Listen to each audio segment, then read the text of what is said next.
ఇజ్రాయెల్కు కంటి మీద కునుకు లేకుండా చేసిన ఇరాన్ సుప్రీం లీడర్ శకం ముగిసింది. ఆయతుల్లా అలీ ఖమేనీని హతమార్చడం అసాధ్యమన్న వారికి ఇజ్రాయెల్ తన సైలెంట్ ఆపరేషన్తో సమాధానం చెప్పింది. పట్టపగలు అత్యంత పటిష్టమైన భద్రత మధ్య ఉన్న ఖమేనీని ఒకే దెబ్బతో చంపేసి ప్రపంచానికి షాక్ ఇచ్చింది. ఖమేనీ ఇక లేడని డొనాల్డ్ ట్రంప్ ప్రకటించినా నమ్మని పరిస్థితి నెలకొంది. చివరికి ఖమేనీ మృతిని ఇరాన్ ధృవీకరించడంతో ప్రపంచమంతా ఆశ్చర్యపోయింది. షియా ముస్లిం లోకం మాత్రం శోక సముద్రంలో మునిగింది. అసలు ఖమేనీని ఇజ్రాయెల్ ఎలా ట్రాక్ చేసింది? ఇరాన్ ప్రజలపై నిఘా ఉంచే కళ్ళని ఇజ్రాయెల్ ఎలా ఆయుధంగా మార్చుకుంది? యూనిట్ 800-200 చేసిన డిజిటల్ యుద్ధం వెనుక ఉన్న భయంకరమైన వాస్తవాలేంటి? ఖమేనీ హత్యకు ముందు ఫిబ్రవరి 28న తెహ్రాన్లో ఏం జరిగింది? Watch the story. ఖమేనీని ఇజ్రాయెల్ ఎలా ట్రాక్ చేసింది? యూనిట్ 8200 డిజిటల్ సీక్రెట్స్ ఏంటి? సీసీ కెమెరాలే ఇజ్రాయెల్కు వరమయ్యాయా? Iran supreme leader Ayatollah Ali ఖమేనీని చంపేసినట్టు అమెరికా అధ్యక్షుడు డొనాల్డ్ ట్రంప్ ముందు ప్రపంచానికి తెలిపాడు. నిజానికి చాలా మంది ఈ వార్తను జీర్ణించుకోవడానికి సమయం పట్టింది. ఎందుకంటే దశాబ్దాలుగా ఖమేనీని చంపడానికి ఇజ్రాయెల్ వేయని ఎత్తు లేదు, పన్నని ఉచ్చు లేదు. కానీ ఖమేనీ జాడను మాత్రం పసిగట్టలేకపోయింది. అలాంటిది ఈసారి ఇజ్రాయెల్ దాడిలో ఖమేనీ చనిపోయాడు అంటే అంత తొందరగా ఎవరూ నమ్మలేదు. ఇరాన్ ముందే ఖమేనీని దాచేసిందన్న చర్చ సాగింది. కానీ చివరికి ఖమేనీ చనిపోయినట్టు ఇరాన్ ధృవీకరించింది. ఈ వార్త నిజంగా ప్రపంచాన్ని ఆశ్చర్యానికి గురిచేసింది. షియా ముస్లిం కమ్యూనిటీని శోక సముద్రంలో ముంచేసింది. అయితే ఇరాన్ సుప్రీం లీడర్ను ఎలా చంపారు?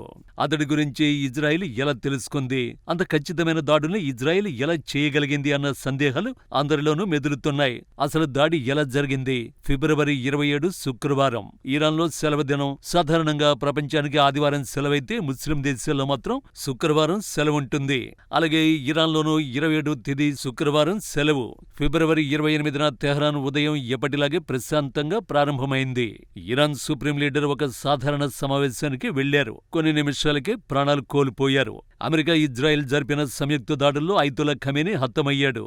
ఇది అందరికీ తెలిసిందే.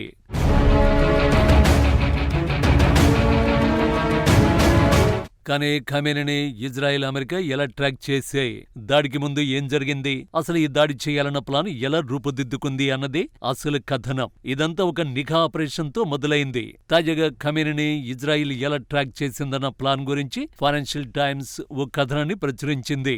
నిజానికి ఖమేనీ ట్రాకింగ్ కథ నిన్న మొన్నటిది కాదు, ఏళ్ల తరబడి సాగింది. ఇరాన్లోని ప్రతి గల్లీ ఇజ్రాయెల్ కు తెలుసు. సింపుల్ గా చెప్పాలంటే తన అరచేతిని చూసుకున్నంత స్పష్టంగా ఇరాన్ గురించి ఇజ్రాయెల్ కు పూర్తిగా సమాచారం ఉంది. అయితే కేవలం కొందరు అధికారులపై నిఘా ఉంచడం మాత్రమే కాదు, ఒక నగరానికి చెందిన మొత్తం ట్రాఫిక్ నెట్వర్క్ ను ఇజ్రాయెల్ హ్యాక్ చేసింది. అవును, మీరు వింటున్నది నిజమే. ఇజ్రాయెల్ ఏకంగా తెహ్రాన్ ట్రాఫిక్ నెట్వర్క్ తన కంట్రోల్కి తీసేసుకుంది. అంటే తెహ్రాన్ నగరంలోని ట్రాఫిక్ సీసీ కెమెరాలన్నీ ఇజ్రాయెల్ అధీనంలో ఉన్నాయన్నమాట. అసలు విషయం ఏంటంటే తన సొంత ప్రజలపై నిఘా పెట్టడానికి, నిరసనకారులను, అసమ్మతివాదులను పసిగట్టడానికి ఇరాన్ భారీ అంతర్గత నిఘా వ్యవస్థను నిర్మించుకుంది. ఆ నిఘా వ్యవస్థనే ఇజ్రాయెల్ కు వరంగా, ఆయుధంగా మారింది. దురదృష్టవశాత్తు ఇరాన్ తన సొంత ప్రజల కోసం ఏర్పాటు చేసుకున్న అవి కెమెరాలు ఆ ప్రభుత్వంపై నిఘా పెట్టడానికి శత్రువు వాడుకున్నాడు. ఒకచోట సరైన కోణంలో అమర్చిన చిన్న కెమెరా ఇజ్రాయెల్ కు అత్యంత కీలకమైన సమాచారాన్ని అందించింది. సుప్రీం లీడర్ ఆయతుల్లా ఖమేనీ భద్రతా సిబ్బంది తమ వాహనాలను ఎక్కడ పార్క్ చేస్తున్నారు ఆ కెమెరాలో స్పష్టంగా కనిపించింది. దాంతో ఇజ్రాయెల్ ఆ ఫుటేజీని లోతుగా విశ్లేషించడం మొదలుపెట్టింది. ఖమేనీ భద్రతా సిబ్బంది పనితీరులోని పద్ధతులను క్షుణ్ణంగా పరిశీలించింది. ఆ గార్డ్స్ ఎప్పుడొస్తారు, కార్లను ఎక్కడ పార్క్ చేస్తారు, ఏ అధికారిని ఎవరు కారులో తీసుకువెళ్తారు, ఎవరికి ఎవరు రక్షణగా ఉంటారు, ఎవరి షిఫ్టులు ఎప్పుడు మారుతాయి, ఇలా ప్రతి చిన్న విషయాన్ని తెహ్రాన్ ట్రాఫిక్ కెమెరాలతోనే ఇజ్రాయెల్ సేకరించింది. నిజానికి ఇది ఒక గేమ్ చేంజర్లా మారింది. ఎందుకంటే దేశ అగ్రనాయకుడిని గమనిస్తూ నేరుగా వెళ్లి హతమార్చడం అసాధ్యం. నాయకుల కదలికల్ని కనిపెట్టడం చాలా కష్టం. కానీ వారి చుట్టూ ఉండే వ్యక్తులను గమనించడంతో నాయకుడిని దెబ్బతీయొచ్చు. ఇజ్రాయెల్ సరిగ్గా అదే ప్లాన్ అమలు చేసింది. ఖమేనీ భద్రతా సిబ్బంది గురించి పూర్తిస్థాయి డేటాను, ఫైళ్లను ఇజ్రాయెల్ నిఘా వర్గాలు సిద్ధం చేశాయి. వాటిని ప్యాటర్న్ ఆఫ్ లైఫ్ ఫైల్స్ గా పిలుస్తారు. ఈ సెక్యూరిటీ గార్డు ఇంటి చిరునామాలు, వారు ప్రయాణించే మార్గాలు, వారి డ్యూటీ సమయాల వరకు ప్రతిదీ సేకరించారు. సింపుల్ గా చెప్పాలంటే ఇరాన్ ప్రభుత్వ అత్యున్నత స్థాయి వ్యక్తుల కోసం ఒక గూగుల్ మ్యాప్ టైమ్ లైన్ ను ఇజ్రాయెల్ నిర్మించింది. ఇజ్రాయెల్ ఏళ్ల తరబడి డేటాను సేకరిస్తూ వచ్చింది. ఈ ప్రాజెక్టుకు యూనిట్ 8200 నేతృత్వం వహించింది.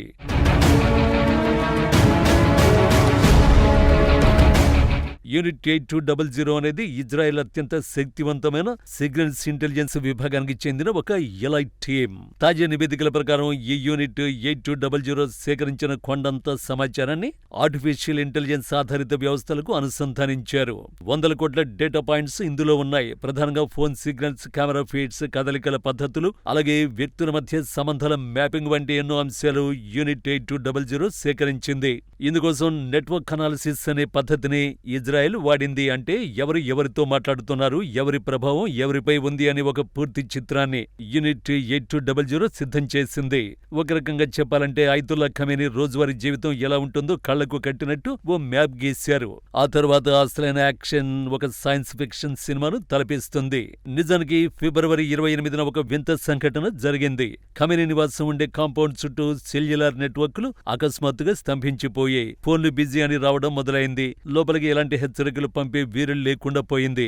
ఉదాహరణకు ఖమేనీ బాడీగార్డ్ ను తీసుకోండి. నెట్వర్క్లు స్తంభించిపోయినప్పుడు అతడు సొంత టీంను కూడా సంప్రదించలేడు. అతడు ఎన్నిసార్లు కాల్ చేసినా అన్ని ఫెయిల్ అవుతాయి. సరిగ్గా అదే సమయంలో ఇజ్రాయెల్, అమెరికా నిఘా వర్గాలు తమ పని పూర్తి చేశాయి.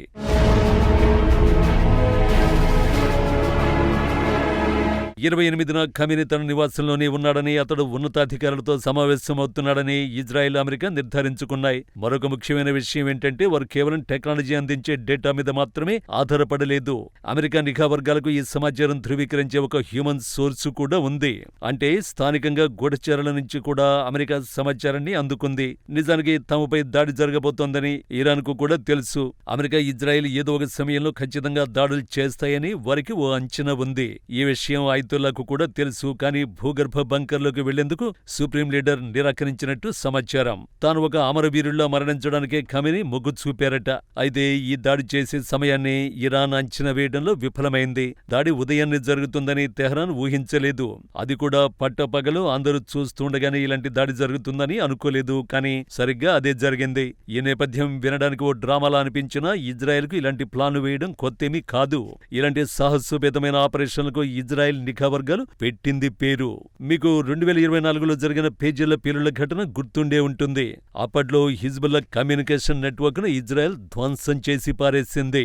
హిజ్బుల్లా సంస్థ కింది స్థాయి సిబ్బంది సమాచారం కోసం పేజీలు వాడేవారు. ఇజ్రాయెల్ ఆ పరికరాలను హ్యాక్ చేసి ఒకేసారి పేల్చేసింది. ఆ రోజు వేల సంఖ్యలో పేజీలు ఒకేసారి పేలిపోయాయి. ఈ ఘటనలో వేలాది మంది హిజ్బుల్లా ఫైటర్లు ప్రాణాలు కోల్పోయారు. ఆ ఆపరేషన్ వెనుక కూడా ఏళ్ల తరబడి సాగిన ప్లాన్, సుదీర్ఘకాలం పాటు అదే డేటాను విశ్లేషించడం, వారి అలవాట్లు పసిగట్టడం, ఎప్పుడు దాడి చేయాలో నిర్ణయించుకోవడం వంటి ఎన్నో కసరత్తుల్ని ఇజ్రాయెల్ చేసింది. ఇజ్రాయెల్ నిఘా వర్గాలు వేసే ప్లాన్స్ ఆధునిక యుద్ధ తంత్రం గురించి ఎన్నో పాఠాలుగా మారుతున్నాయి. నేటి కాలంలో యుద్ధాలు అంటే కేవలం క్షేపణలు, యుద్ధ విమానాలతో చేసేవి ఎంతమాత్రమూ కాదు. ఇవి డేటాతో, ఏళ్ల తరబడి కంటికి కనిపించకుండా సాగే నిఘాతో, ఆల్గారిథమ్స్ తో చేసే పోరాటాలుగా చెప్పొచ్చు. ఈ విద్యలో ఇజ్రాయెల్ ఆరితేరింది. వేగంగా మారిపోయే నేటి ఘర్షణల ప్రపంచంలో సుదీర్ఘ వ్యూహంతో కూడిన లాంగ్ గేమ్ ఆడడంలో ఇజ్రాయెల్ మరోసారి మాస్టర్ అనిపించుకుంది.